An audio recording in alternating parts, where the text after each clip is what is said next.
Boa tarde a todos e a todas. Bem-vindos à nossa apresentação sobre a segurança do doente no pré-hospitalar. Antes de mais, começo por me apresentar. Chamo-me Artur Batuca, sou enfermeiro especialista atualmente em exercício em funções no Departamento de Emergência Médica e sou membro da Comissão de Segurança do Doente do INEM. Gostaria desde já de solicitar a todos os presentes que todas as questões a colocar deverão ser efetuadas só no final das apresentações. Começo também por apresentar os oradores aqui presentes. Dr. Inês Chasqueira, nossa farmacêutica, responsável pela unidade pré-hospitalar dos serviços farmacêuticos. A enfermeira Carla Cristino, enfermeira com funções de chefia na Delegação Regional do Sul, do INEM, e membro da Comissão de Segurança do Doente. Técnico de emergência pré-hospitalar Gabriel Couto, a exercer funções em meio AM da Delegação Regional do Centro, do INEM, e também membro da Comissão de Segurança do Doente. A técnica de emergência pré-hospitalar Carla Veloso, a exercer funções no CODU de Lisboa e também membro da nossa comissão.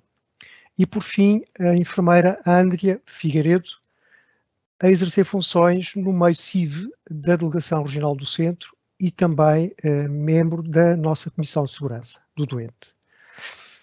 Depois desta apresentação, em nome da Comissão de Segurança do Doente do INEM, entidade organizadora do presente evento, quero agradecer a todos a vossa presença e partilha da temática que hoje comemoramos, o Dia Mundial da Segurança do Doente, instituído pela OMS em 28 de maio de 2019. E, igualmente, aproveitar desde já também agradecer aos ilustres palestrantes pela sua preciosa colaboração e também ao Gabinete de Marketing e Comunicação do INEM pela sua ajuda e em relação à organização e divulgação deste evento. Atualmente, um dos grandes temas internacionais no que respeita aos cuidados de saúde prende-se com a segurança dos doentes. Uma das recomendações do Conselho da União Europeia visa a melhoria contínua da qualidade e da segurança dos cuidados de saúde para benefício dos doentes e dos utilizadores do Serviço Nacional de Saúde e dos seus profissionais. Segundo a Organização Mundial de Saúde, os cuidados prestados pelos profissionais, apesar dos benefícios imediatos para os doentes, também podem culminar em danos, resultando em incapacidade ou mesmo na morte. A ocorrência de incidentes pode acontecer em diversos momentos da prestação de cuidados, desde a administração de medicação à utilização de equipamentos médicos, a erros de comunicação, na identificação do doente e até às falhas do próprio sistema organizacional. Para além dos compromissos para a saúde dos doentes, os eventos adversos também compreendem encargos para a família, para os próprios profissionais, para o sistema de saúde e para as organizações. Torna-se assim importante implementar sistemas de qualidade que visem a melhoria contínua dos contextos de exercício profissional, que aqui no nosso caso concreto, em relação à emergência pré-hospitalar. É este, no fim de contas, aliás, o nosso propósito. Os profissionais que estão no terreno, nos meios do Sistema Integrado de Emergência Médica, enquanto habilitados com reconhecida competência científica, técnica e humana para o exercício dessas funções, devem basear, em nossa opinião, a sua prática em padrões de qualidade de cuidados, zelando pela segurança dos mesmos em qualquer nível em que se insiram a sua prática. Enquanto elementos com formação específica na vertente pré-hospitalar, a responsabilidade por um desenvolvimento profissional que promova a melhoria contínua da qualidade é potenciada, pelo que se justificam todas as ações de diagnóstico e intervenção que culminem nesse fim. Segundo vários estudos já publicados até ao momento, e também pela nossa experiência, os incidentes que afetam a segurança do doente estão sobretudo relacionados com problemas de organização, coordenação e comunicação, e raramente associados à falta de competência dos profissionais de saúde. Segundo o Plano Nacional para a Segurança dos Doentes 2015-2020, que hoje, por acaso, terminou com a presença do novo Plano Nacional para a Segurança dos Doentes 2021-2026, apresentado pela DGS durante esta manhã, para a melhoria contínua da qualidade, devem ser implementadas ações que incidam sobre a cultura de segurança, nomeadamente no que se refere à partilha de conhecimentos, informações e ações dirigidas aos profissionais de saúde. Neste sentido, e com base no referido documento, a Comissão de Segurança do Doente do INEM identificou áreas prioritárias de atuação em contexto pré-hospitalar e que a seguir serão apresentadas.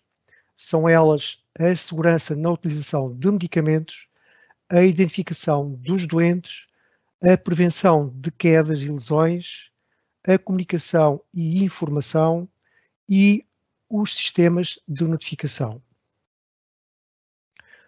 Vou dar então a palavra à doutora Inês Chasqueira, que irá abordar os principais princípios de segurança na utilização dos medicamentos.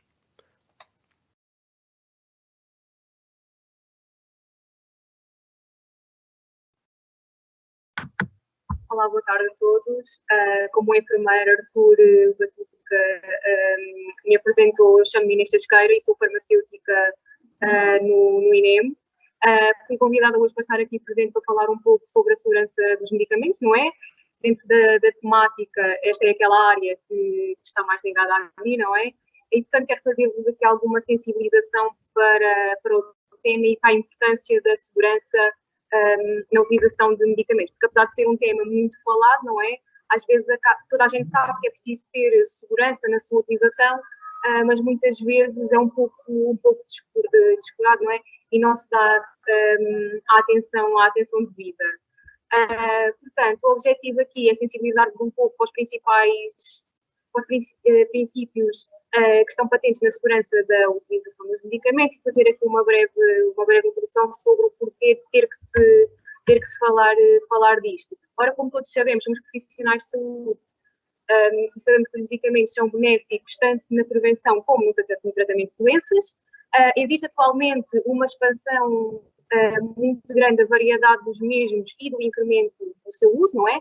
Todos queremos viver mais, com menos doenças, e, portanto, o seu uso é muito banalizado, não é? E isto faz com que haja um aumento dos erros e dos efeitos adversos.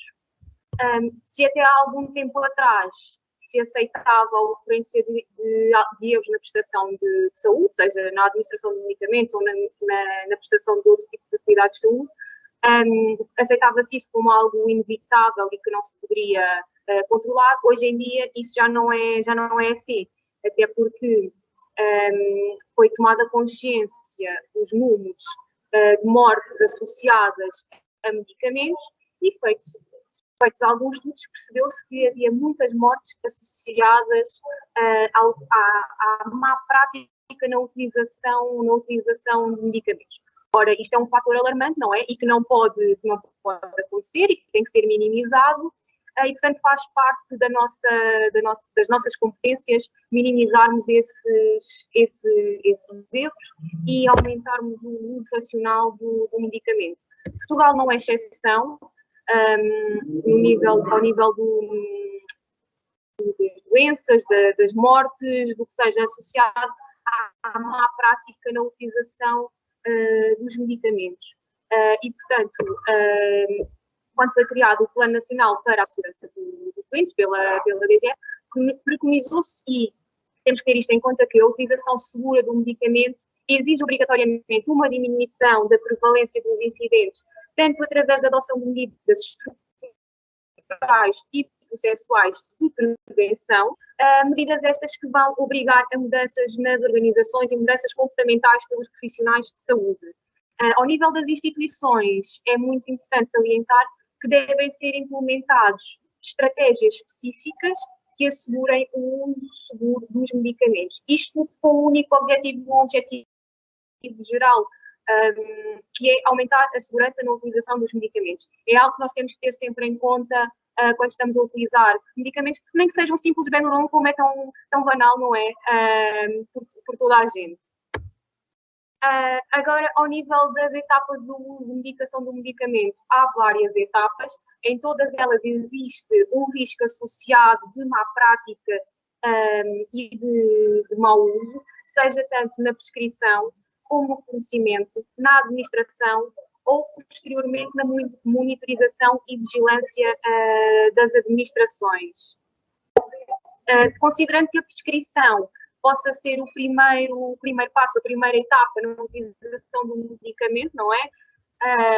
Seja nos nossos cuidados de pré-hospitalar, seja em casa, quando um doente vai ao médico, não é? Tem que haver sempre uma prescrição, uma indicação para a utilização de determinado medicamento, e aí vamos começar uma cadeia em que pode haver um erro, e esse pode ser detectado e ficamos por aí, não passa para a etapa seguinte da cadeia de utilização do medicamento, pode-se perpetuar e pode ser amplificado. Nós não queremos que ele seja perpetuado nem que seja amplificado. Nesta fase da prescrição, nós queremos ao máximo evitar que haja erros na prescrição, mas se eles existirem, devem ser detectados e tratados logo de início.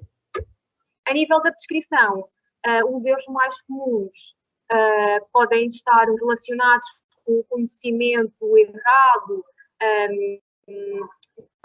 da panóplia de medicamentos que possa existir.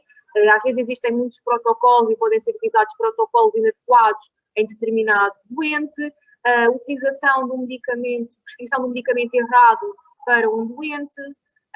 Depois temos também o caso dos medicamentos sound-alike e look-alike, que são medicamentos que são geneticamente muito parecidos e que podem induzir a erros. E também as questões da dose, da via de administração e dos intervalos de administração. Depois, no fornecimento, em que os erros mais comuns é a arrumação de medicamentos de forma diferente do habitual, ou seja, nós estamos habituados a ter os medicamentos arrumados no local, se forem arrumados noutro sítio,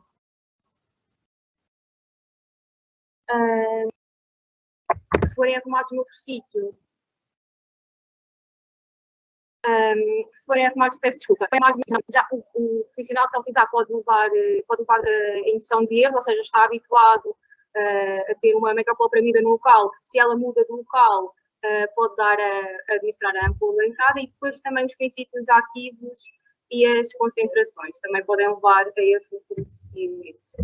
Depois um dos passos mais críticos é a administração, e aqui nós vamos depois ter uns pontos fulcrais que devemos ficar a reter, porque ao nível da administração, não é? E muitos de vós fazem a administração de medicamentos, pretende-se que o medicamento correto seja administrado ao doente correto, na dose e nas vias corretas e à hora certa, e que os efeitos que se verifiquem sejam os previstos, devendo o doente receber informação necessária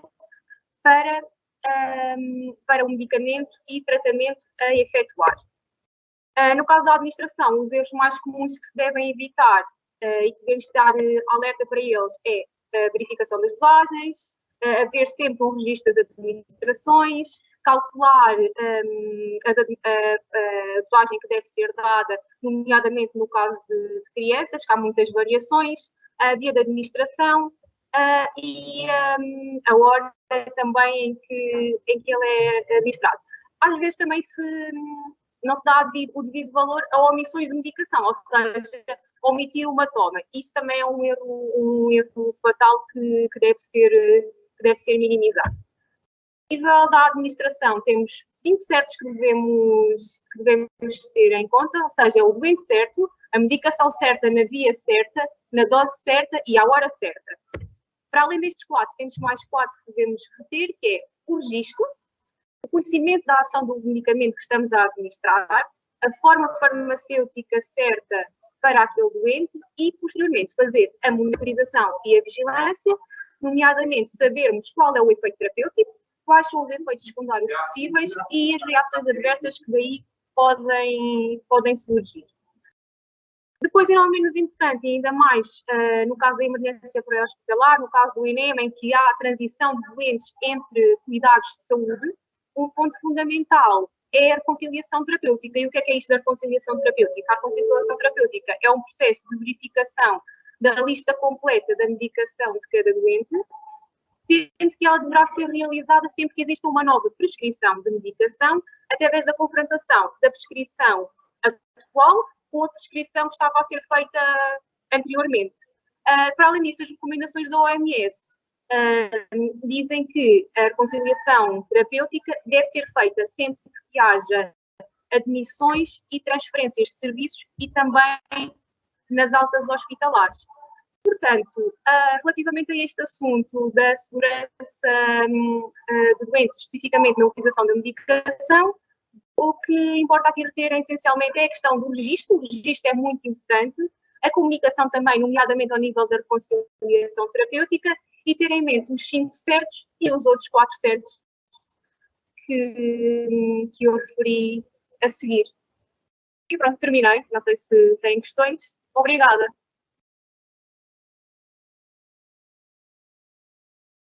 Muito obrigado, doutora Inês.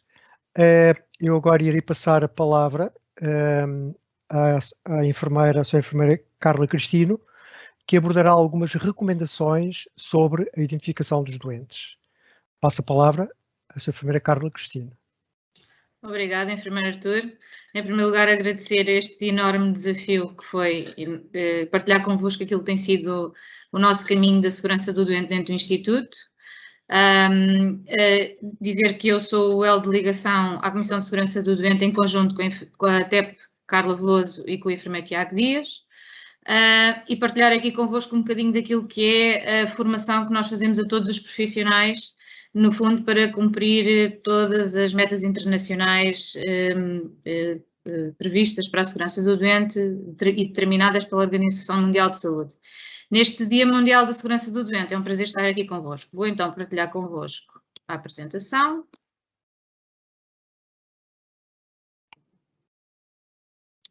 Ora bem, então, sobre a identificação do doente, o que é que nós pretendemos de cada vez que fazemos esta formação? Que todos reconheçam a importância da necessidade da identificação dos doentes no pré-hospitalar, dar a conhecer as recomendações institucionais que resultaram muito de largas horas de discussão entre nós, no fundo para standardizar procedimentos naquilo que é a Delegação Regional do Norte, do Centro, em Lisboa e no Algarve, sendo que a Delegação Regional do Sul se encontra dividida entre Algarve e Lisboa ainda, e também para estas temáticas, e identificar corretamente todos os doentes de forma a evitar que o erro de identificação contribua para um evento adverso. Qual é que é o problema aqui em relação à identificação dos doentes? Em 95% das vezes nós transportamos um doente e prestamos cuidados a um doente apenas. E, portanto, dificilmente aquilo que nós identificamos para aquele doente vai incorrer em erro. Mas nós vamos entregar os nossos doentes em instituições de saúde. E não é inaugural, e é até algo que é bastante frequente acontecer, este problema da identificação dos doentes. E a incorreta identificação dos doentes é uma das principais causas de erros na prestação de cuidados, quer sejam erros de medicação, quer sejam erros de procedimento, e pode potenciar o aparecimento de eventos graves nestes doentes. Segundo a Organização Mundial de Saúde, existem algumas intervenções e estratégias que são capazes de reduzir significativamente este risco de identificação incorreta dos doentes. Qual é a finalidade desta identificação inequívoca? Obedecer a protocolos em todas as entidades, e isto também está previsto para o pré-hospitalar e inclui o pré-hospitalar. Garantir a correta identificação do doente vai fazer com que haja uma redução na ocorrência destes incidentes. Vamos garantir que o cuidado é prestado à pessoa para a qual se destina e vão, no fundo, proteger quer o doente, quer o profissional de saúde, proteger o doente de eventos que lhe podem causar dano e o profissional de saúde de potencial litigância relativamente a estas situações. Os profissionais de saúde têm então esta responsabilidade de aplicar estes procedimentos de identificação segura em todos os níveis, mas principalmente em doentes que têm um déficit ao nível da comunicação, uma alteração de estado de consciência, que são aqueles que são mais difíceis de identificar e que, quando o erro ocorre, é mais difícil de se conseguir, evidentemente e claramente, identificar este erro. Têm dificuldade em colaborar, ou então em doentes que têm dificuldade em colaborar, que têm um elevado grau de dependência e que se encontram, portanto, mais suscetíveis de serem identificados.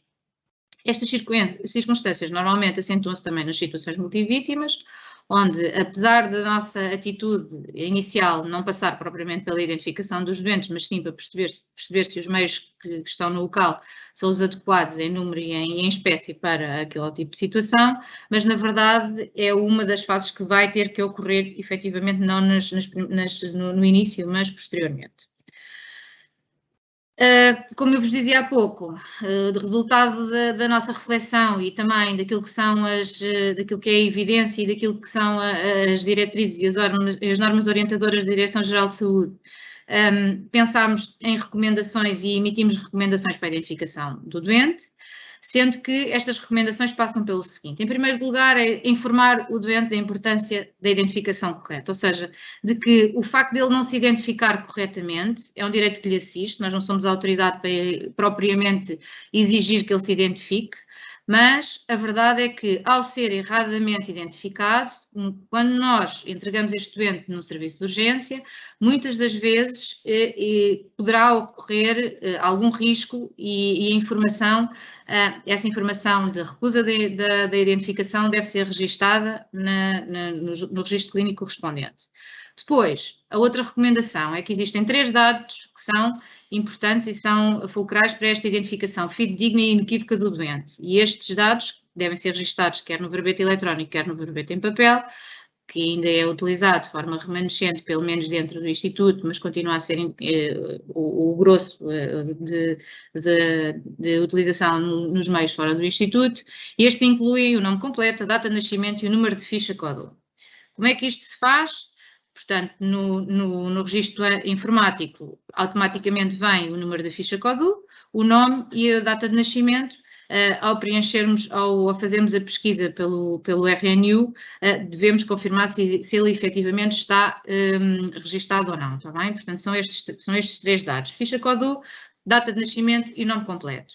E atenção que é nome completo, não é nome abreviado, porque Marias Rodrigues Silva existem, se for preciso, dentro de um balcão amarelo ou laranja de um serviço de urgência, 2 ou 3, mais ou menos com 80 anos, e portanto isto inequivocamente pode afetar a distribuição de cuidados que é feita a esta vítima. Depois, se tivermos que recorrer ao verbete nacional de socorro, podemos fazer o registro desta forma, está bem?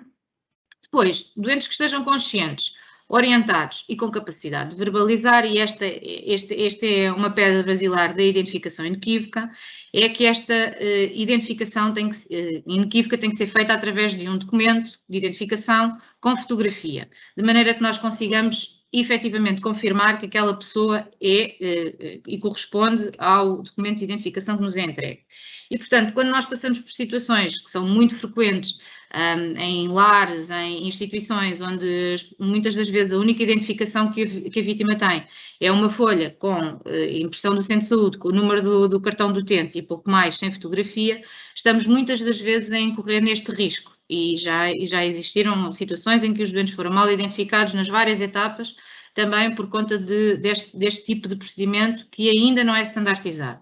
Ou seja, se não sendo possível confirmar a sua identidade, temos que optar aqui por duas vertentes. A primeira é, se a vítima está consciente, orientada, e se diz que se chama Maria João qualquer coisa, nós podemos fazer esse registro como uma identificação daquela pessoa, mas temos que registar, alguns no verbete eletrónico e alguns no verbete em papel, que aquela identificação não foi confirmada. E a nomenclatura a ser usada é ID não confirmada. Podemos ver aqui um exemplo de como é que o poderemos fazer no registro eletrónico. Já fizemos a sugestão que, por exemplo, no iTeams existisse um campo onde fosse possível, de uma forma mais simples, sem termos que estar a escrever ID não confirmada, através da seleção de apenas de um dos parâmetros, que isto pudesse ser feito. Estamos a aguardar que esta sugestão colha dentro de quem altera o sistema.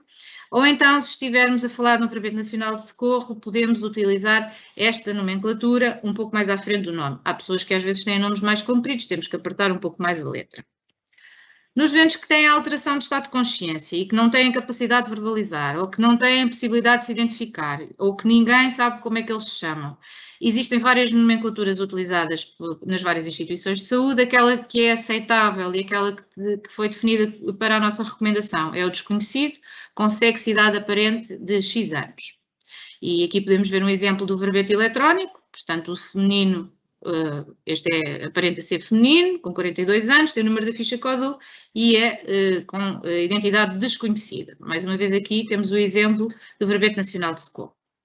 Em situações de exceção estão indicadas as etiquetas de triagem, apesar de que já temos experiência de algumas situações de exceção onde não foram utilizadas estas etiquetas de triagem, foram utilizadas, por exemplo, as próprias pulseiras da triagem, onde foi colocado o nome, data de nascimento das vítimas em questão. Mas quando fazemos isto, quando fazemos esta identificação e esta triagem, seja lá ela como for, podemos utilizar estas etiquetas de triagem, tal como podemos utilizar outro sistema qualquer, mas nestas etiquetas de triagem específicas, que já estão disponíveis na maioria dos meios, existe uma parte destacável que tem, na realidade, tem esta possibilidade de nós conseguirmos identificar os doentes.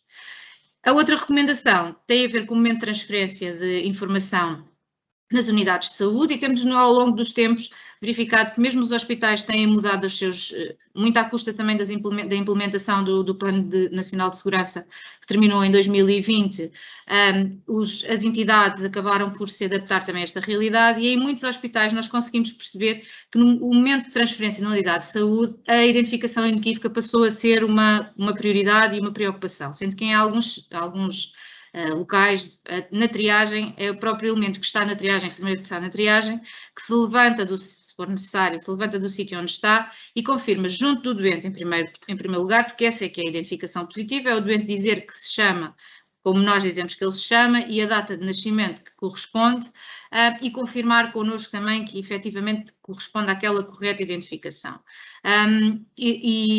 Portanto, esta tem sido uma recomendação que tem sido acompanhada ou que tem sido possível nós verificarmos também nos parceiros. E pronto. Em síntese, a identificação positiva e inequívoca dos doentes pode ter uma grande repercussão na diminuição do risco de ocorrência dos eventos adversos.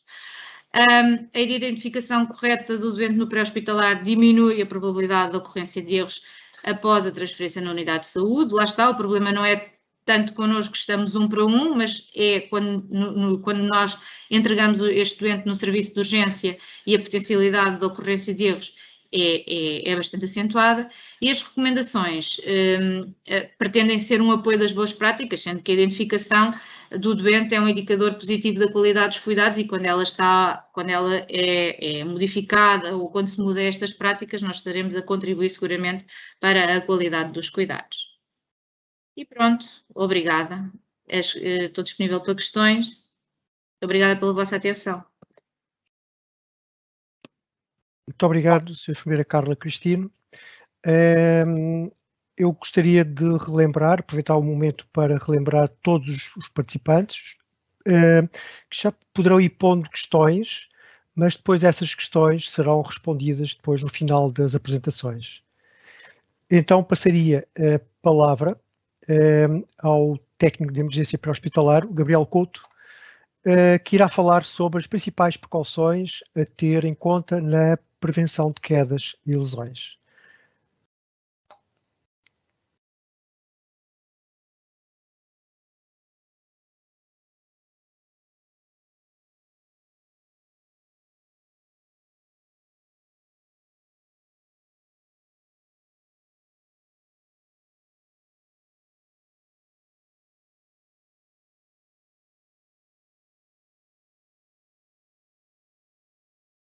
Gabriel, estamos com algum problema com o teu micro, não estamos a ouvir.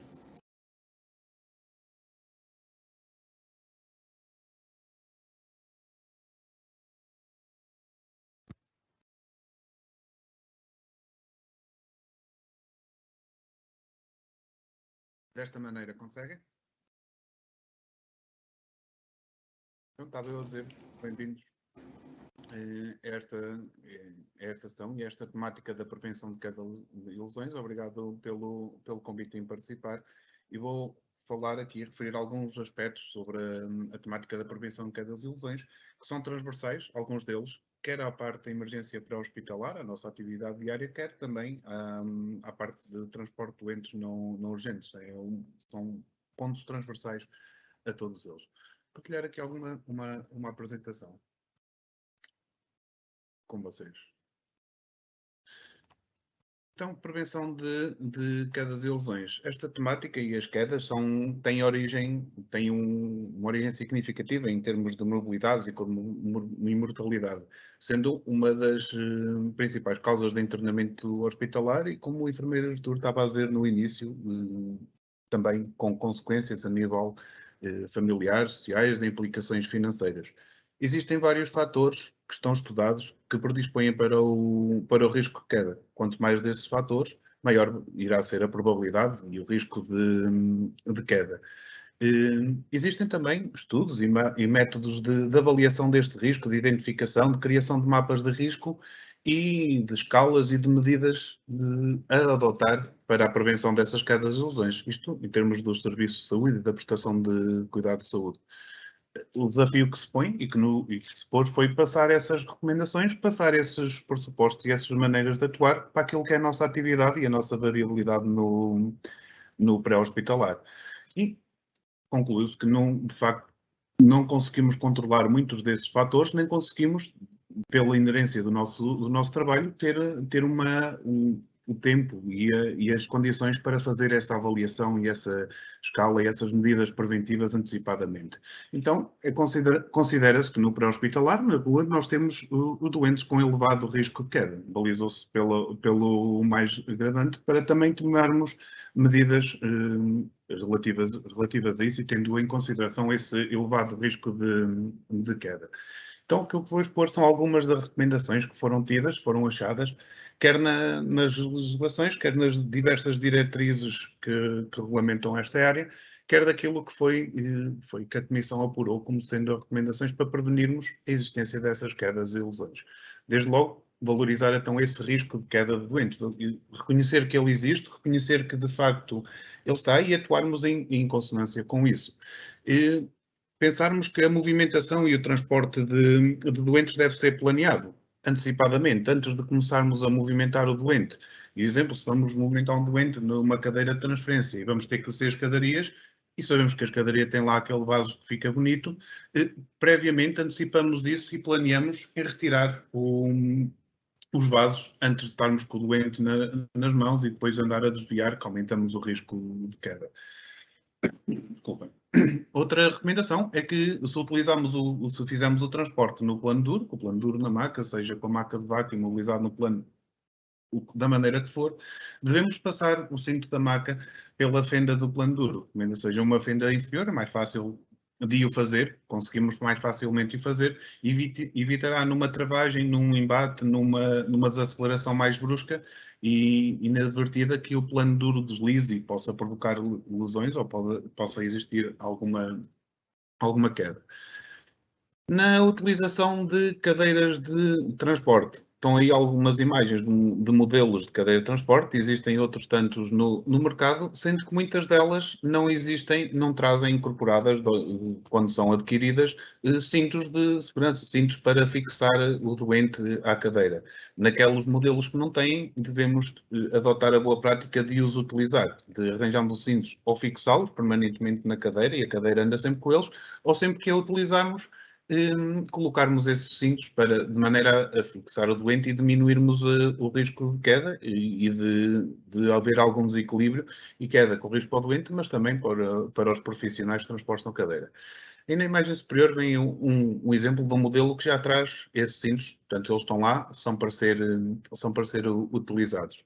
Outro aspecto importante na utilização de cadeiras de transporte é usar pelo menos 2 elementos para manobrar a cadeira, para ser uma escada, para ser um degrau, para vencer um obstáculo, não o fazer sozinho, porque a probabilidade do desequilíbrio e a probabilidade de acontecer uma queda, uma lesão, vai ser maior.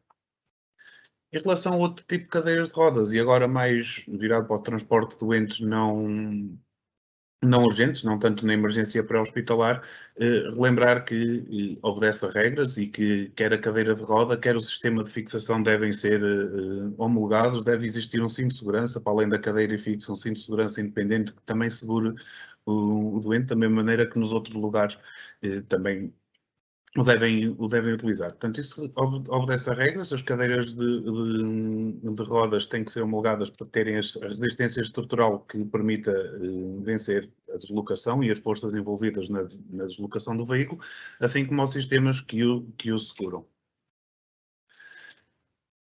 Devemos usar os cintos de segurança da maca, aqueles que estão disponíveis na maca, antes de iniciar a movimentação. Não é como é normal acontecer, faço e depois fixa-se na ambulância antes de sair vamos pôr os cintos todos.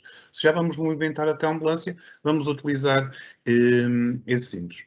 E na imagem do lado esquerdo vem já uma maca que tem o cinto de segurança de tronco. Aqueles cintos saem dos ombros e vão fixar de uma maneira mais eficaz o tronco do doente. Ainda existem muitas macas que não trazem, mais antigas, que não trazem esse sistema de fixação do tronco, do arnês do tronco. Enquanto isso, enquanto as macas todas não tiverem, quando evoluímos e todas elas forem novas, podemos utilizar a fixação do tronco os cintos de uma forma cruzada, os cintos superiores da maca de uma forma cruzada. Naquelas que têm, é uma questão de hábito de utilizar. Também sabemos do dia a dia e daquilo que observamos que existe alguma resistência em utilizar porque não estamos habituados, porque é difícil, porque alguns dos modelos até têm um conjunto de fivela, são um conjunto que são difíceis de utilizar. Vai da prática e do hábito, é uma questão de hábito de o devemos utilizar, porque precisamente a parte com mais massa do corpo, a parte mais pesada do corpo é a parte do tronco, e se não tivermos a utilizar está menos segura, é menos eficaz a sua segurança e a sua fixação da maca. Outra recomendação que temos é fixar tudo aquilo que anda solto na ambulância da melhor maneira possível antes de se iniciar a marcha. Se temos os sacos e temos um cinto para segurar os sacos, devemos usar. Se temos um monitor e um cinto, ou uma cinta, ou um suporte próprio para o prender, devemos utilizá-lo e devemos garantir que tudo aquilo que é possível fixar, devemos fixar corretamente, porque aquilo que anda solto poderá pôr-nos em risco a nós, mas pôr em risco também o doente.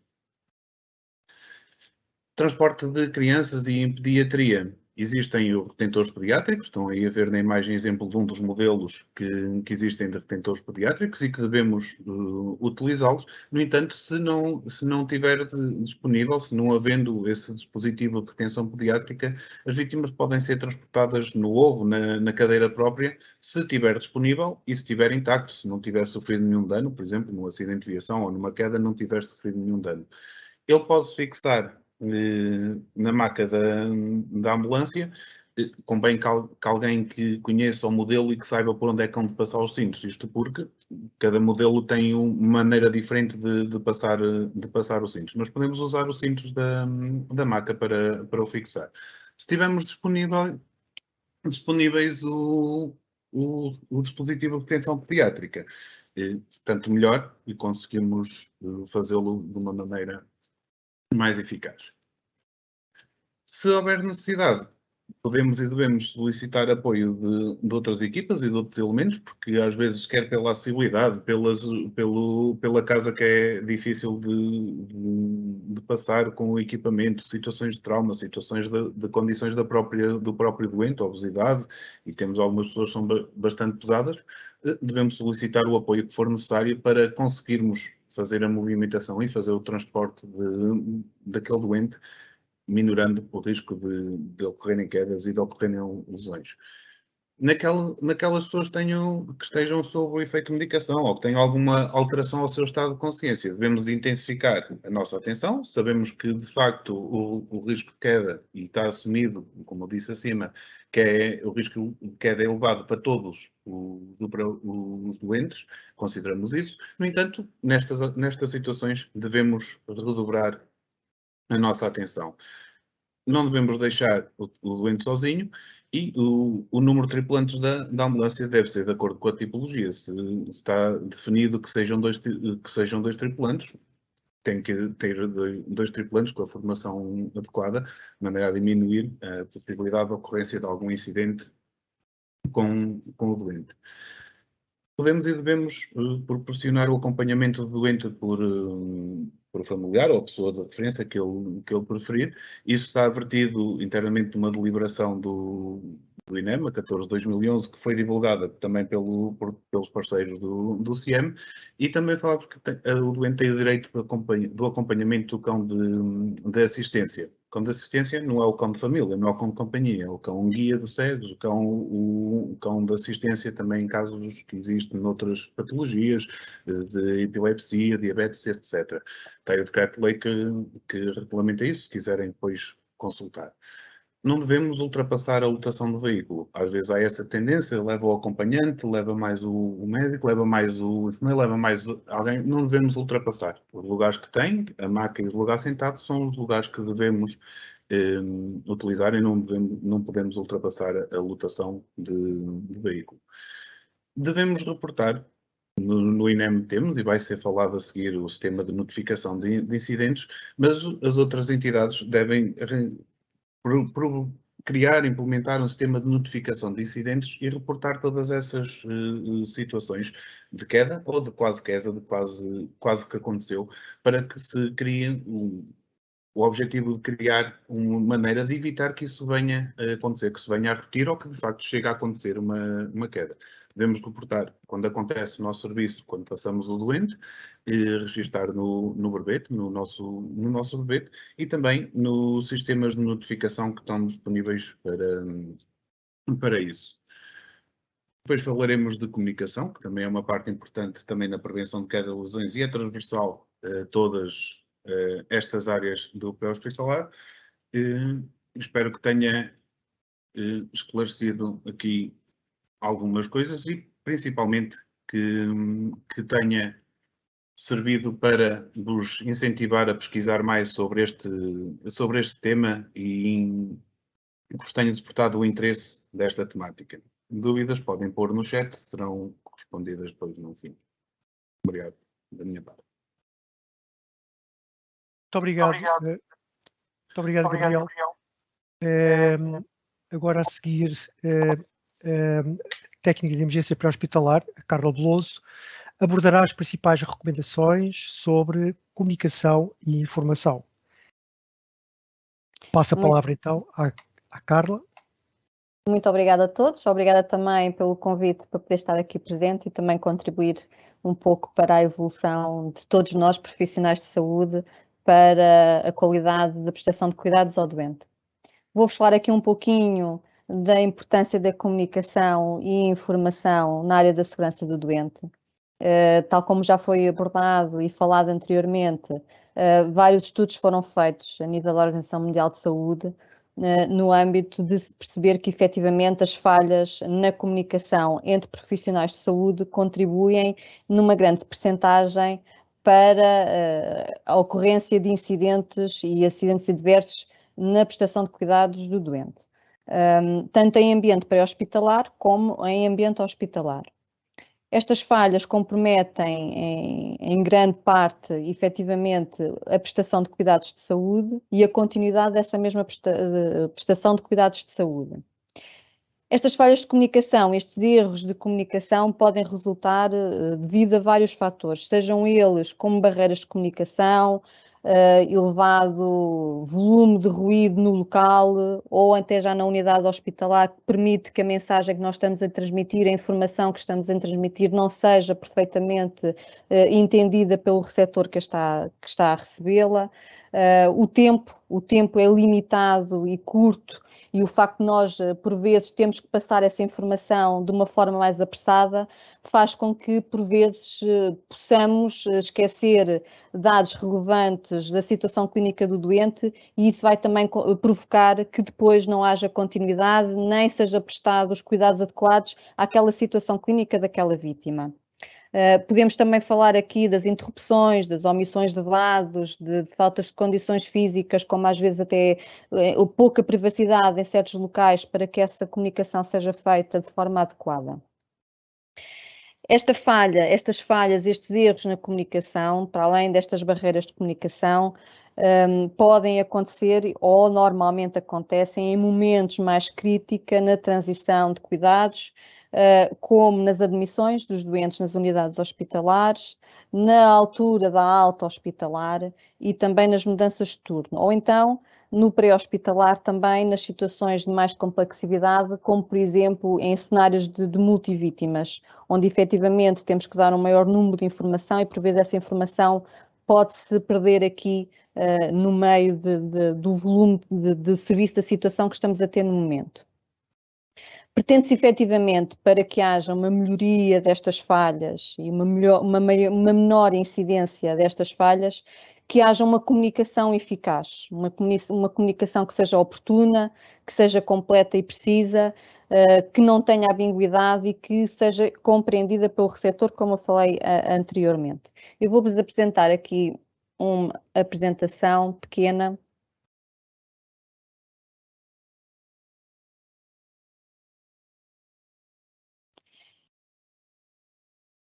em que se pretende que, efetivamente, segundo a norma da DGS de 2017, foi aqui implementada uma ferramenta que é a ferramenta ISBAR.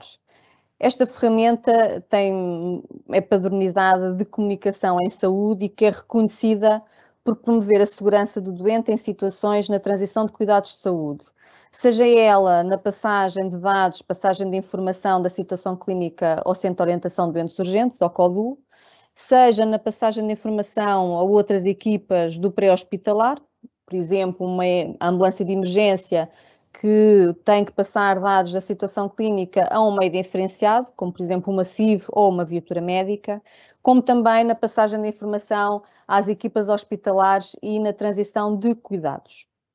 Para exemplificar a utilização desta ferramenta, eu vou-vos pôr aqui um pequeno vídeo que demonstra como é que esta ferramenta é utilizada.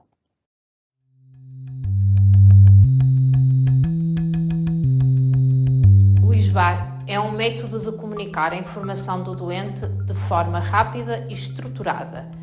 Quando o tempo é importante devido à condição do doente, a informação deve obedecer a uma estrutura. Assim garantimos que todas as informações relevantes para a situação são comunicadas a quem vai estar envolvido nos cuidados ao doente. Bom dia, enfermeira Cláudia Catarina, CIV de Gondomar, para passar dados da ficha 699. Bom dia, enfermeira Cláudia. Doutora Renata, pode passar dados da ficha 699. Fomos chamados para o Sr. Manuel, de 59 anos, que à nossa chegada se apresentava com alterações de estado de consciência. O Sr. Manuel é diabético e insulino-dependente. Foi encontrado pela esposa há cerca de 20 minutos inconsciente. A esposa administrou papa de açúcar sem reversão da situação clínica. Apresenta um DX de 30, pelo que foram administradas 2 ampolas de glicose hipertónica, neste momento em perfusão, soro fisiológico, 40 gotas por minuto em veia periférica. A via aérea neste momento permeável, uma frequência respiratória de 20, uma saturação de 100, sem sinais de dificuldade respiratória, frequência cardíaca de 60, TA 120/70, um tempo de preenchimento capilar inferior a 2 segundos, sem qualquer sinal de hemorragia. Escala como de Glasgow de 15, sem déficits e neste momento DX de 105. A situação clínica foi então revertida, vou proceder ao transporte do Sr. Manuel para o Hospital de São João. O Sr. Manuel não vai com nenhum acompanhante. Obrigada.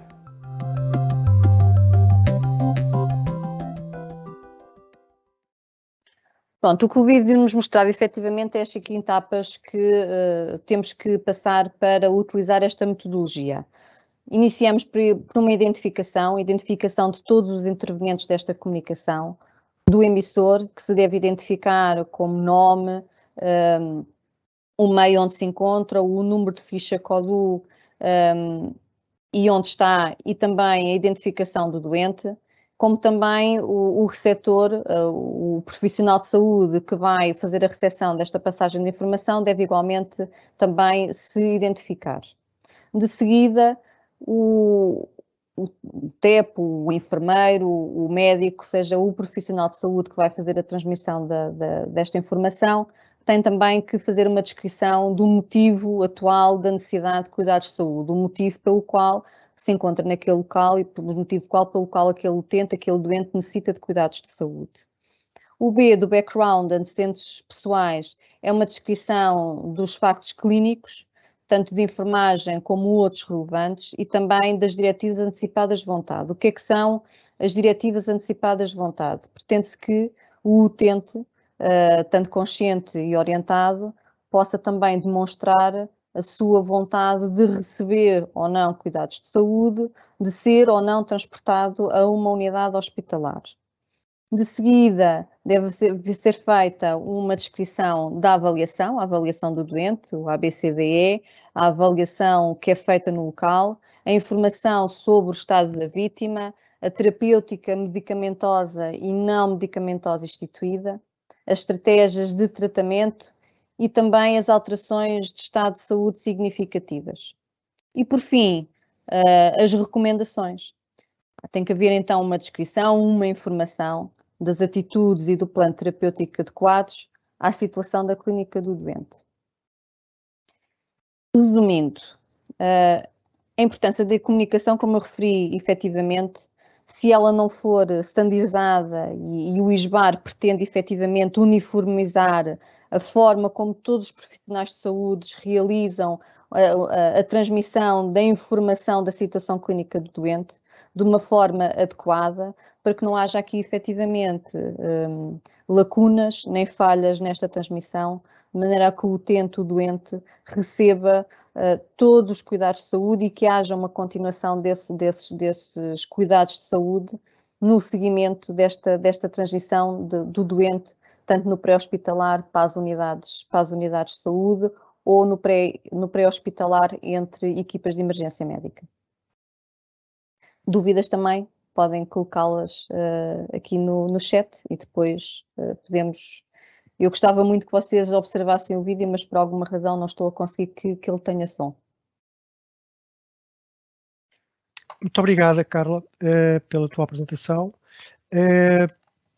Portanto, vamos então passar para a seguinte temática. A Sra. Enfermeira Andrea Figueiredo irá falar sobre a importância na utilização dos sistemas de notificação. Poderá tomar a palavra? Obrigada, enfermeiro Artur. Boa tarde a todos. Antes de mais, agradecer à Comissão de Segurança do Doente esta iniciativa e ao INEM por abraçar esta ideia no Dia Mundial da Segurança do Doente.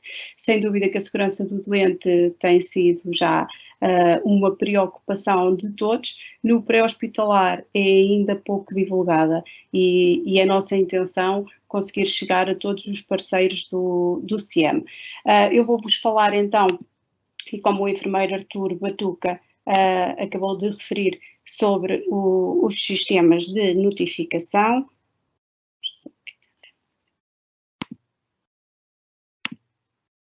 Penso que já estão a ver a minha apresentação, certo? Certo? Enfermeiro Artur? Sim, está bem. Estava sem som, peço desculpa. Obrigada.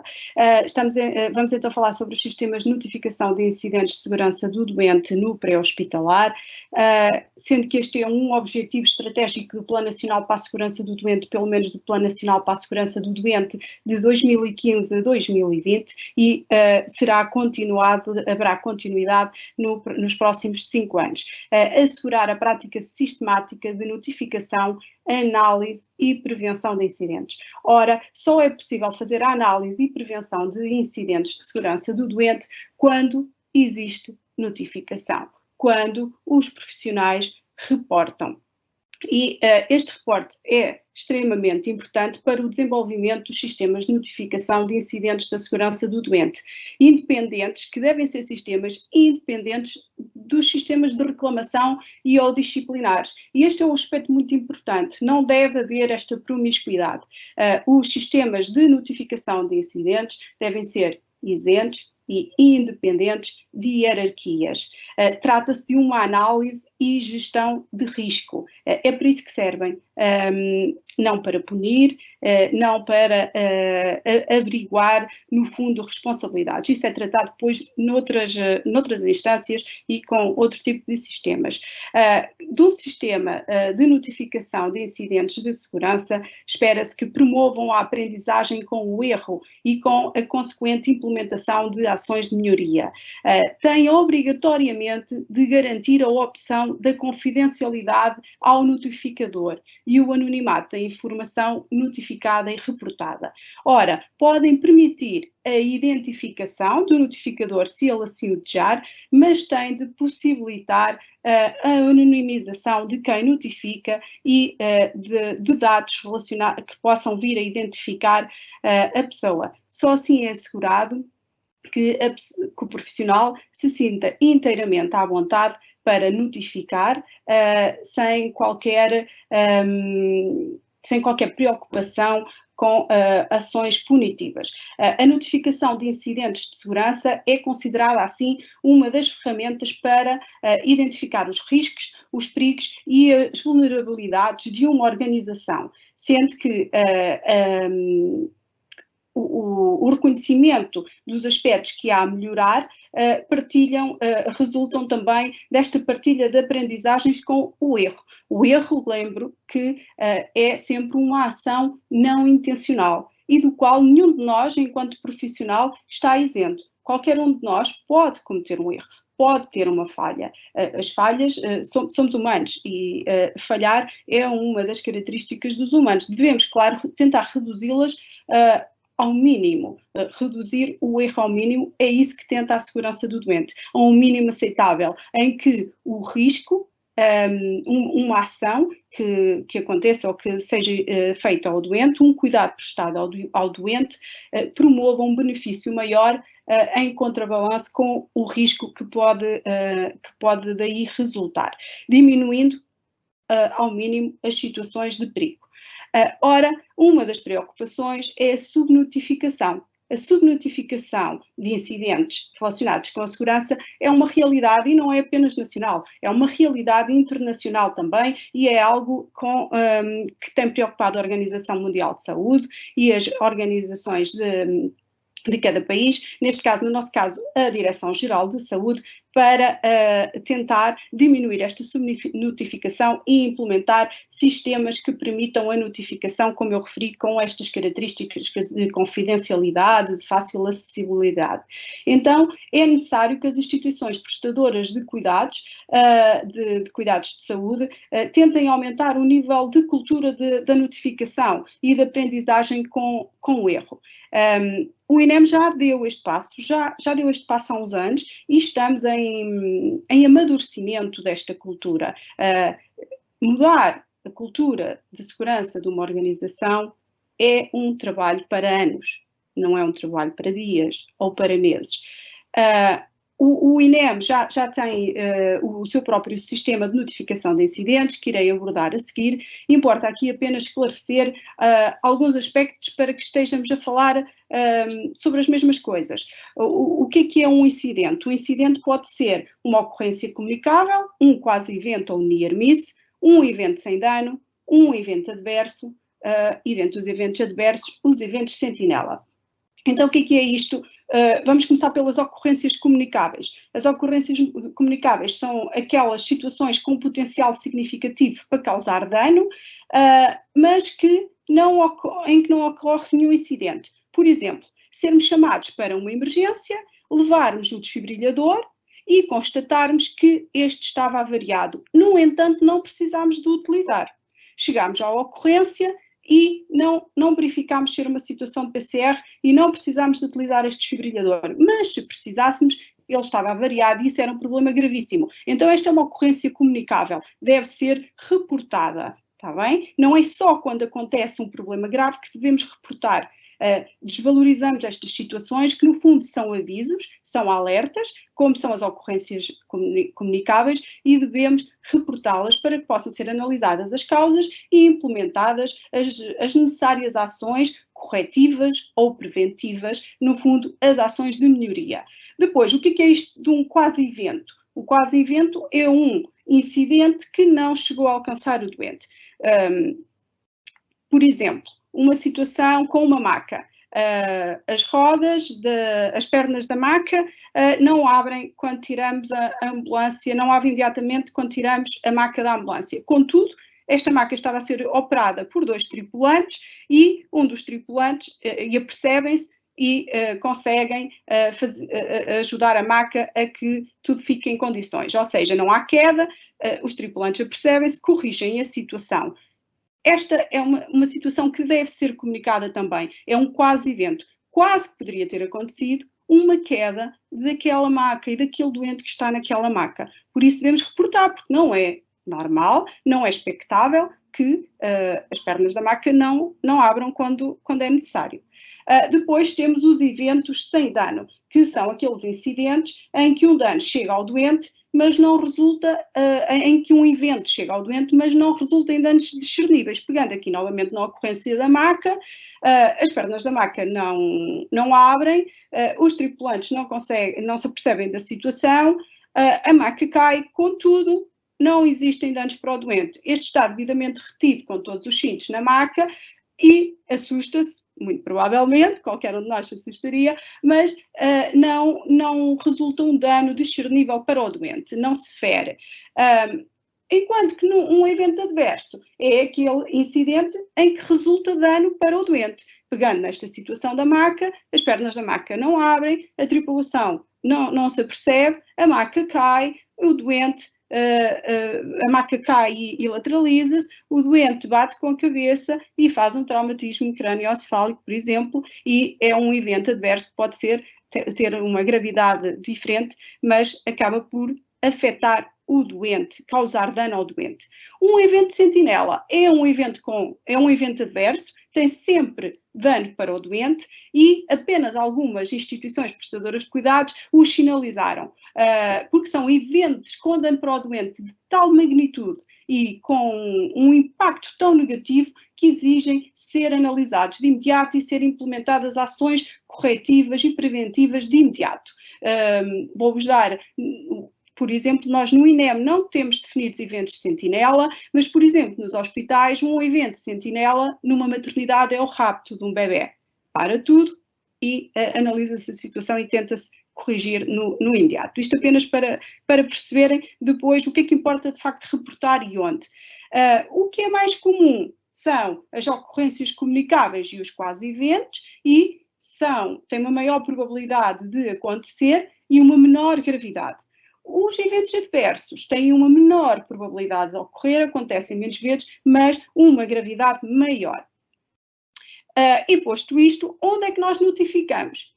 No INEM, como eu disse há pouco, já foi instituído então o sistema de notificação de incidentes, que é a plataforma R+. Na intranet podem aceder através do portal INEM-SI, como estou aqui a demonstrar, no separador qualidade, sistemas de notificação, e depois aparece quer a R+, quer o sistema de notificação de reações adversas a medicamentos do Infarmed. No fundo, o que vos vai aparecer vão ser estas janelas, quando clicam no sistema de notificação do INEM, na R+, e podem fazer um acesso anónimo, como demonstra aqui, ou identificado. Os colaboradores do INEM, que são, no fundo, trabalhadores internos da instituição, entram, podem fazer um acesso como identificante-se e fazem isso utilizando o número mecanográfico e a primeira vez que acedem ao sistema, a palavra passe é a repetição desse número mecanográfico e depois surge-lhes a mensagem para alterar essa palavra passe. No caso de serem externos ao INEM e de não terem forma de aceder identificados, só têm mesmo a possibilidade de notificar como anónimos, mas têm essa possibilidade. E eu vou-vos tentar então mostrar aqui o sistema de notificação. Peço só que me confirmem se estão a ver. certo?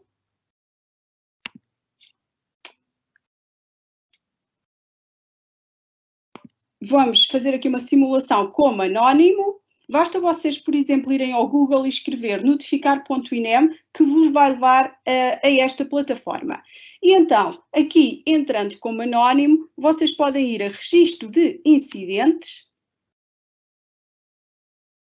e, clicando nestes registros de incidentes, é possível notificar em diferentes áreas. É uma plataforma que não é apenas para notificação de incidentes no âmbito da segurança do doente, mas também noutros âmbitos, na saúde e no trabalho, no ambiente, no controle de infecção, em relação ao Regulamento Geral de Proteção de Dados, melhoria contínua de uma forma geral, gestão de instalações. Nós aqui vamos nos centrar na segurança do doente. E, dentro da segurança do doente, podemos selecionar logo onde é que nós queremos reportar, em que área. Vamos pegar no exemplo da maca e podemos clicar aqui nos acidentes do doente e vai-nos dar uma informação, uma pequena informação de acesso à plataforma e como fazer o registro, e depois aqui vamos então identificar o local de detecção, que aqui pode ser a delegação regional e não especificamente a ambulância em que isso aconteceu. E podemos fazer depois eu não vou demonstrar todos os passos, porque temos outras plataformas para explorar, mas podem fazer aqui toda a notificação. Importa, neste caso, como é anónimo, quando nós vamos fazer a análise da notificação, não temos como contactar o notificante e como esclarecer questões, como esclarecer alguma dúvida. Por isso importa que aqui, na descrição dos factos, vocês sejam o mais explícitos possível. Imaginem, por exemplo, esta situação da maca. Qual é que é o modelo da maca? O que é que aconteceu em específico com a maca? Foi uma avaria da componente elétrica, se for uma maca com uma componente elétrica ou não? Qual é que é o modelo da maca? Se possível, qual é que é a matrícula da ambulância? Para que, de facto, possamos depois identificar melhor. É muito importante o modelo da maca, porque o nosso objetivo não é nem com o modelo, nem com a matrícula da ambulância identificar o notificante, de todo, não é isso. É tentar perceber se existem mais notificações a respeito daquelas macas e qual é que é o problema que está por base, porque pode ter sido uma situação isolada ou não, pode ser uma necessidade de manutenção preventiva para aquele tipo de maca e não apenas corretiva para uma situação isolada. Por isso, tentarem ser o mais específicos possível. Pede-vos também que classifiquem o nível de gravidade, que é o nível de gravidade que vocês atribuem. Não tenham receio, não tenham receio de classificar, porque é na vossa ótica. Nós depois vamos fazer a revisão e a nossa análise de uma forma independente, mas para nós é importante saber a vossa percepção, qual foi a vossa percepção em relação à gravidade e à probabilidade de voltar a ocorrer. Podem também, no fundo, explicar quais foram as ações de melhoria que fizeram no momento para resolver o problema e quais são as ações de melhoria preventivas que vocês sugerem, porque isso ajuda-nos. É importante saber os vossos contributos. Podem, inclusivamente, anexar ficheiros, fotografias ou outros ficheiros que considerem importantes. Como estão a fazer este trabalho como anónimos, não dá para gravar e voltar depois. Dá sim para enviar, ou imaginem que têm uma ocorrência e deixam esta notificação a meio, terão que depois reiniciá-la. Enquanto que, se entrarem como identificados, aí sim dá para gravar e voltar mais tarde a uma notificação que tenham deixado a meio. Importante aqui, depois, para irem mais tarde receber o feedback da vossa notificação, o que é que nós analisamos, qual é que é a nossa resposta, vocês necessitam de guardar o PIN, o número da notificação e um PIN um código que se atribui a essa notificação. Quando nós fazemos enviar uma notificação que é feita como anónimo, vem de facto uma mensagem, eu vou tentar demonstrar aqui, têm a certeza que pretende enviar um incidente para a gestão de risco? Eu vou pôr que sim, ok? Pronto. Neste caso, não me deixa fechar o incidente porque eu não preenchi todos os campos. Mas o que me iria aqui aparecer era uma caixa a dizer incidente número 56/2021, PIN 0123. E vocês guardam essa informação E quando querem saber qual é que é o feedback a esta notificação, vem à lista de incidentes,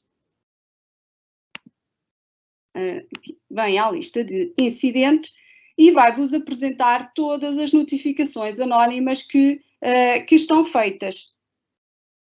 Pronto. E quando fazem isso, vocês escrevem aqui o número do incidente e o PIN do vosso incidente. E assim vai buscar, dentro das notificações anónimas, qual é que é a vossa e vai-vos permitir abri-la e ver o que é que nós lá escrevemos. No momento, é assim, desta forma, que está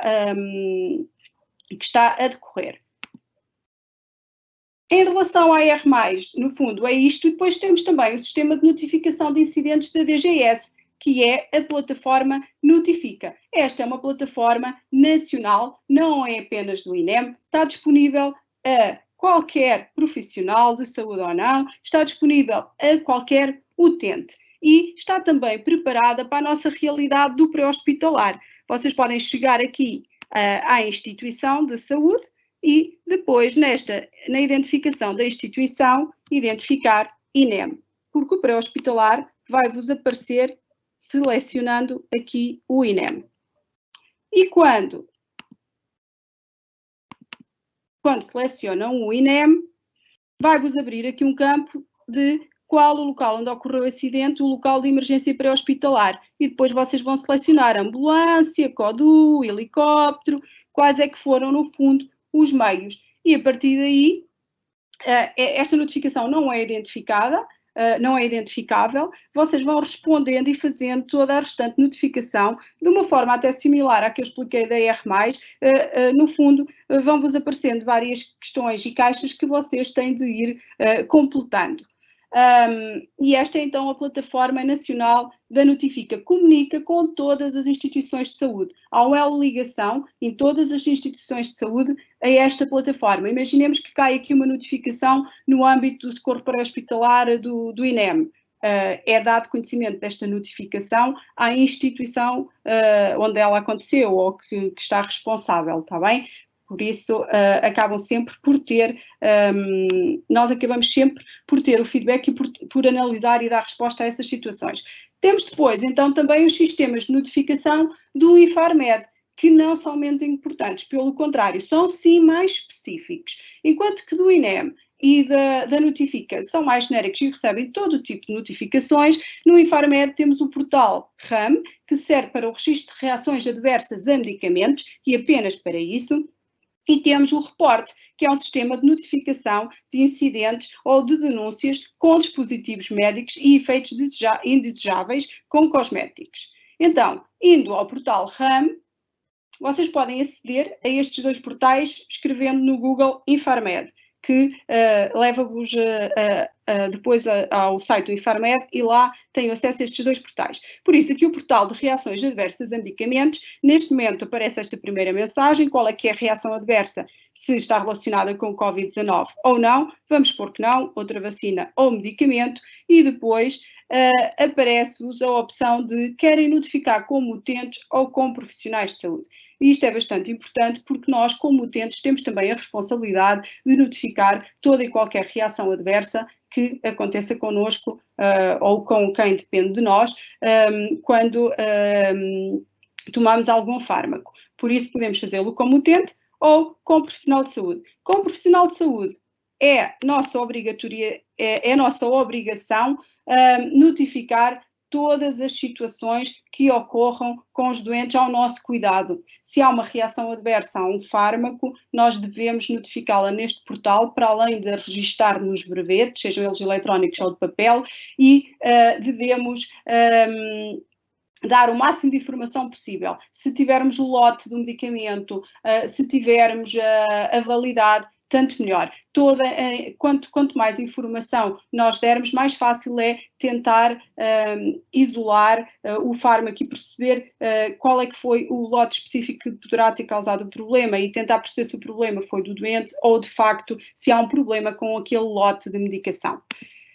A plataforma Reporte, também do Infarmed, serve para reportar incidentes relacionados com dispositivos médicos ou cosméticos. Aqui a nós, na nossa realidade pré-hospitalar, interessam-nos problemas com dispositivos médicos. E aqui, em dispositivos médicos, englobam-se os dispositivos médicos e os seus acessórios. Por exemplo, podemos reportar um problema com um desfibrilhador ou podemos reportar um problema com os elétrodos multifunções. Bem? Podemos reportar um problema real que tenhamos de facto factos, ou podemos reportar uma situação da qual não conseguimos ter a certeza, mas que está a acontecer repetitivamente e que pode precisar de estudo. E mais uma vez aqui selecionamos incidente ou denúncia, neste caso imaginemos a denúncia, e mais uma vez dá para reportarmos como cidadãos ou como profissionais de saúde à semelhança da plataforma RAM. Aqui também se aplica o princípio de que quanto mais informação nós tivermos relativamente ao dispositivo ou aos acessórios, tanto melhor será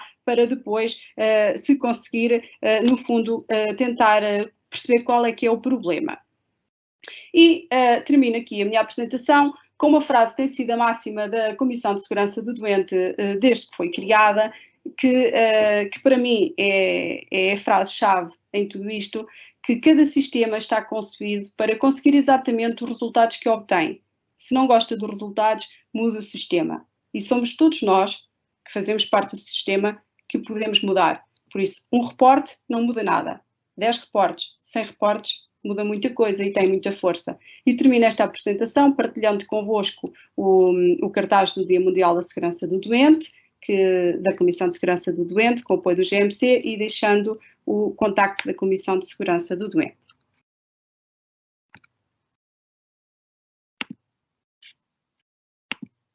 Muito obrigado, Andrea. Muito obrigado a todos, de facto, pelas apresentações que foram feitas. Como repararam, muita coisa ficou por dizer, como é óbvio.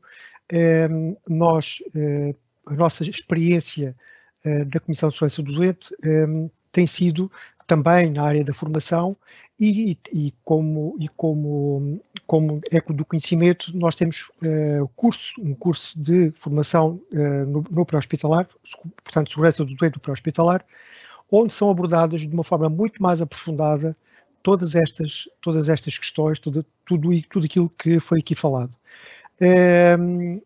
Estas áreas aqui apresentadas, no fundo, estão refletidas ainda hoje pelo próprio Plano Nacional para a Segurança do Doente 2021-2026, como eu disse, apresentado hoje pela DGS, que assenta em 5 pilares. São eles a cultura da segurança do doente, a liderança e a governança, a comunicação, a prevenção de incidentes e as práticas seguras. Todos estes pilares, no fundo, que nós temos estado, digamos, a abordar e que nós defendemos, como o trabalho na formação, o trabalho, a identificação dos incidentes, em apoiar as próprias pessoas envolvidas nos incidentes e implementar medidas de melhoria e muito mais, estão assentes nestes novos pilares que a própria Direção-Geral de Saúde prevê no novo Plano Nacional para a Segurança do Doente 2021-2026. É um trabalho que vamos continuar, vamos ajustar o nosso trabalho, obviamente, às recomendações do novo Plano Nacional para a Segurança do Doente, mas, de facto, como se já denotou, há aqui um trabalho que já está feito, ou melhor, que vai sendo feito pela nossa Comissão, mas há muito por fazer ainda. E, portanto, vamos caminhando, conforme já foi dito aqui, vamos caminhando no sentido de melhorar a qualidade na prestação de cuidados e tornar essa prestação mais segura para um doente mais seguro. Há muitas questões que foram, entretanto, levantadas e muito obrigado por isso. Não vamos ter tempo já de responder a todas elas. No entanto, eu vou aqui deixar algumas questões para que alguns dos colegas oradores possam responder. No entanto, repito, já agora vou repetir o nosso contacto, o nosso endereço eletrónico, que acabou de ser dito pela sua enfermeira Andrea Figueiredo, que é comissão.segurança.doente@inem.pt. Não se esqueçam que estas palavras não têm acentos nem cedilhas, portanto, é comissão.segurança.doente@inem.pt. Ora bem, há aqui uma questão que eu já agora irei colocar à sua enfermeira Carla Cristino, tem a ver com duas questões, aliás, sobre a segurança do doente, e que foi colocada aqui sobre se há existência de registros disponíveis relativamente, peço desculpa, a questão é, uma das questões é como se deve abordar o doente no pré-hospitalar em caso ele seja um sem-abrigo em estado de paragem, portanto, se estiver em paragem, tendo em conta que está inconsciente. Esta é uma das questões. Uma outra que também tem a ver com a identificação do doente, diz assim, a minha questão na identificação do doente no verbete nacional de socorro, que depois de entregue na triagem pelo TEP ou pelo tripulante, onde está aqui a segurança dos dados do próprio doente. Já agora passo a palavra à senhora enfermeira Carla Cristino para poder responder. Muito obrigada, enfermeira Batuca. Bom, fazer aqui uma súmula, porque essas duas questões são muito relevantes, mas fazendo aqui uma súmula e tentando resumir e também responder a outras questões que foram, entretanto, colocadas. Ora bem, a transferência de informação entre profissionais de saúde está obrigada ao dever de sigilo, portanto, verbetes em papel sempre existiram. Existe o arquivo que é feito nas bases, que é suposto que estes verbetes sejam, nas várias bases dos vários meios, em que é suposto que essa informação esteja arquivada em local próprio, seguro e fechado à chave, pelo menos. E, portanto, o problema dos dados não se prende apenas e tão só quando a gente entrega esses dados no serviço de urgência. Aí será o sítio onde ele estará menos suscetível de incorrer contra a proteção de dados, porque é a troca de informação entre profissionais de saúde. Preocupa-nos, de facto, por vezes chegarmos à casa dos doentes e eles terem com eles esses verbetes que lhes são distribuídos nos serviços de urgência no final de eles terem alta clínica, no sentido em que, por vezes, existe alguma informação que lá está contida, que não é suposto andar a circular em sítios que não são públicos, mas a informação é sobre aquele doente e é própria de cada doente. Agora, a transmissão de informação entre profissionais de saúde está obrigada ao dever de sigilo e, portanto, esse não é o momento que nos preocupa. Existem já algumas estratégias em alguns hospitais muito úteis e que visam colmatar essas questões. Por exemplo, a digitalização dos verbetes e a agregação dessa informação junto das fichas clínicas dos doentes. Mas existem, na maior parte dos sítios, existem alguns problemas. É no acesso aos dados, não só dos verbetes em papel, mas no acesso aos dados das fichas clínicas que enviamos do ponto de vista informática. Isso é uma das estratégias de melhoria contínua que esperamos que um dia acabem por acontecer. Agora, num mundo ideal, nós todos vamos ter acesso a registros eletrónicos e, portanto, as fichas vão acabar por ser agregadas umas nas outras e essa questão acaba por se diluir no tempo. Entretanto, as outras questões que estavam a ser colocadas, portanto, sempre que nós não tenhamos o documento identificativo com fotografia, devemos registar no sistema que tivermos disponível que a identificação não foi confirmada, sempre que não possamos confirmar essa identificação. Portanto, é sempre. Se o doente está inconsciente, não tem dados, ou se está em paragem cardiorrespiratória, nós não temos acesso à identificação dele, porque ele está sozinho ou por alguma outra razão, é preferível identificá-lo como desconhecido e deixar à autoridade aquele que é o seu papel na identificação daquela vítima do que estarmos a potencializar um erro na identificação de alguém que faleceu e que não é aquela pessoa. Isto cria, às vezes, já criou anteriormente alguns problemas complicados de gerir. Depois, dar os parabéns, que não é só dentro da área de emergência que nós tentamos desenvolver estratégias para melhorar, mas há colega que nos diz que trabalha num lar e que nesse lar emitem, no fundo, cartas de transferência onde está também incluída a fotografia do doente, dar os parabéns por essa iniciativa, porque efetivamente isso é uma estratégia que vem no sentido da identificação inequívoca e de redução do erro na identificação desses doentes. Esperemos que essa seja uma estratégia alargada a outros sítios. E penso que terei respondido a todas as questões, além daquelas que a enfermeira Batuca referiu, aquelas que foram colocadas no chat. Muito obrigado, Sra. Enfermeira Carla. Há aqui uma outra questão que faz referência aos acompanhantes, portanto, houve uma dúvida sobre se podem ir acompanhantes com o doente na ambulância. Eu gostaria de dar a palavra ao colega Gabriel Couto para poder responder a esta e outras questões que foram, entretanto, levantadas relativamente à questão das quedas. Obrigado. Então, começando por aí, pela questão dos acompanhantes. Sim, a pessoa existe na deliberação o direito da pessoa se fazer acompanhar por pessoa de referência. E desde que não ultrapasse, depois temos as outras condicionantes. Não pode ultrapassar a lotação da ambulância, temos que ter sítio para o sentar. Mas sim, pode ser acompanhado por pessoa de referência. Podem-se pôr outras questões, como a lotação, como o ser prejudicial à prestação de cuidados ou de questões de segurança. Mas isso são exceções àquilo que é a regra, que é a permissão da pessoa levar o acompanhante. Em relação às outras questões que foram postas relacionadas com a queda dos doentes, houve uma questão sobre as cadeiras de rodas e o uso INEM. Nós temos cadeiras de transferência. Eu falei em dois tipos de transporte com cadeiras. As nossas cadeiras de transferência, assim como o restante de equipamentos, macas e afins da ambulância, estão ao abrigo da norma europeia de 1789 e à declaração do construtor em como cumprem com essa norma europeia.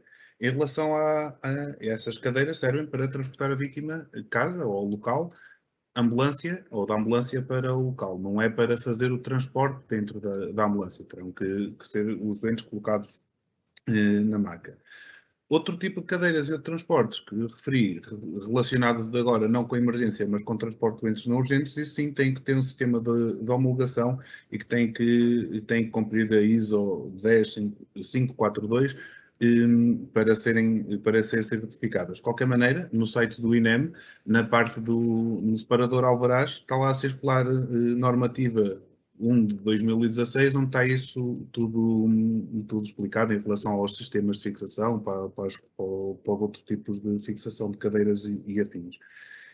Outra questão tinha a ver com se existe algum registro nacional de paraquedas no âmbito da emergência pré-hospitalar. Como a Andrea falou, o INEM utiliza o ER+, existe o sistema Notifica, da DGS, onde também além de outros, também esses incidentes relacionados com as lesões e com as quedas podem e devem ser notificados, e depois dentro de cada entidade, o INEM tem o ER+, dentro de cada entidade poderá existir algum sistema de notificação, algum sistema de reporte, de comunicação desses incidentes ou acidentes com as vítimas. Outra questão que se chama OBO Baby Cock. Aquilo que se pretendia com o dispositivo, no caso para transportar pediátricos, é um dispositivo que esteja certificado para uso nos veículos. Ou seja, aquele dispositivo que podemos usar no nosso carro particular também poderá ser usado para transportar a criança ou bebê na ambulância. Penso ter respondido de uma maneira geral a tudo. Qualquer coisa por e-mail. Muito obrigado, colega Gabriel. Ora bem, para responder aqui a uma questão, uma última questão, como se pode ter acesso à vossa formação e quais os requisitos? Ora bem, eu poderei tentar responder. Portanto, o INEM, a Comissão de Segurança do Doente, está a tentar, portanto, articular esta formação com outras instituições, nomeadamente instituições parceiras do próprio Sistema Integrado de Emergência Médica, no sentido de podermos partilhar todo o nosso conhecimento, toda a nossa experiência com os próprios parceiros do CIEM. Portanto, esta formação é previsível que não seja só para, portanto, para os intervenientes internamente, para os prestadores de cuidados internamente, mas também para todos aqueles que participam na assistência pré-hospitalar no Sistema Integrado de Emergência Médica e as respectivas instituições. Estamos a pensar em colaborar também com hospitais, centros de saúde, etc., nesta área, porque esta área é uma área de extrema importância, como já perceberam, e cada vez mais temos que lutar para que a prestação de cuidados seja cada vez mais segura, não só no intra-hospitalar, não só nos cuidados primários de saúde, como também na fase pré-hospitalar. Portanto, é com essa intenção que nós estamos a trabalhar e vamos continuar a reunir esforços nesse sentido. Portanto, será esse o caminho.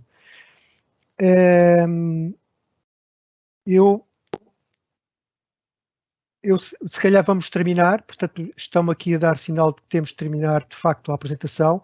Agradecer desde já a todos os participantes por este momento. Espero que tenha sido útil esta mensagem que foi passada e que possa ser útil também para a vossa vida profissional. E agradecer também aos oradores e ao Gabinete de Marketing e Comunicação, mais uma vez, pela excelente colaboração neste evento. Muito obrigado a todos e até breve. Muito obrigado.